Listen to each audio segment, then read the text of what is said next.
या परिस्थितीमध्ये जर अंबरनाथवर नजर टाकली तर मग अंबरनाथमध्ये तुमचा माप किंवा अध्यक्ष कसा बसणार नाही याच्यासाठी भाजपनं जंग पछाडली, इतर पक्षांना फोडून आणलं.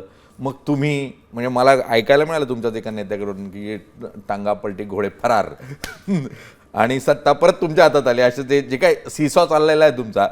तर या परिस्थितीमध्ये भाजपशी जुळवून कसं घेणार तुम्ही? तुम्ही भांडता तर असं आहे जसं काय तुम्ही एकदम राजकीय शत्रू आहात. नाही, ते कुटुंबाचं कौटुंबिक भांडण आहे. त्या घरामध्ये दोन भाऊ भांडत नाहीत का? भांडतात ना, पण कुटुंब तोडू देत नाहीत.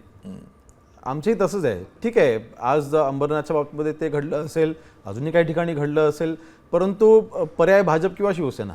बघा, शेवटी प्रत्येकजण आपल्याला पक्ष वाढवायचा प्रयत्न करत असतो. प्रत्येकाला अधिकार आहे आपल्याला पक्ष वाढवणं. आम्ही त्यांना थांबवू शकत नाही, ते आम्हाला थांबवू शकत नाही. परंतु मी मगाशी म्हटल्याप्रमाणे कुटुंबाचं ते 4 भिंतीमधलं भांडण आहे, ते आम्ही 4 भिंतीमध्येच ठेवू, परंतु कुटुंब तुटू देणार नाही. देवेंद्र फडणवीस साहेब आणि शिंदे साहेबांची आता जी जोडी जमलेली आहे, मध्ये त्यात देखील बावड्या काही लोकांनी उठवायचा प्रयत्न केला, परंतु त्या दोघांचं अंडरस्टँडिंग आम्ही अतिशय जवळनं पाहिलेलं आहे. मी शिंदे साहेबांसोबत सकाळी 12 वाजल्यापासून आम्ही सकाळी 7-7 वाजेपर्यंत त्यांच्यासोबत असतो.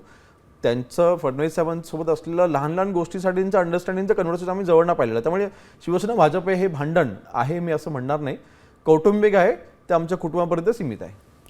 कौटुंबिक वाद आहे तो कुटुंबापुरता सीमित आहे, त्यामुळे काहीही फरक महायुतीत पडणार नाही अशी भूमिका कदमांची आहे. मुळात महाराष्ट्रात मराठी कुटुंबामध्ये भावकीचा शाप आहे आणि या परिस्थितीमध्ये हा भावकीचा शाप जो आहे तो राजकीयदृष्ट्या पुसून टाकण्याची संधी तुमच्या हातात आहे.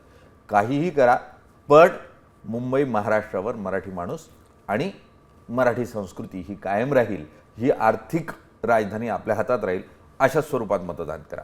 तो कोण मराठी हा विचार करू नका, म्हणजे या ठाकरेंचा का शिंदेंचा का कोण हा विचार करू नका, पण तो सज्जन चांगला मराठी माणूस असेल, मराठी माणसाचा विचार करत असेल अशाला मतदान द्या, म्हणजे मुंबई तुमची आमची सुरक्षित राहील.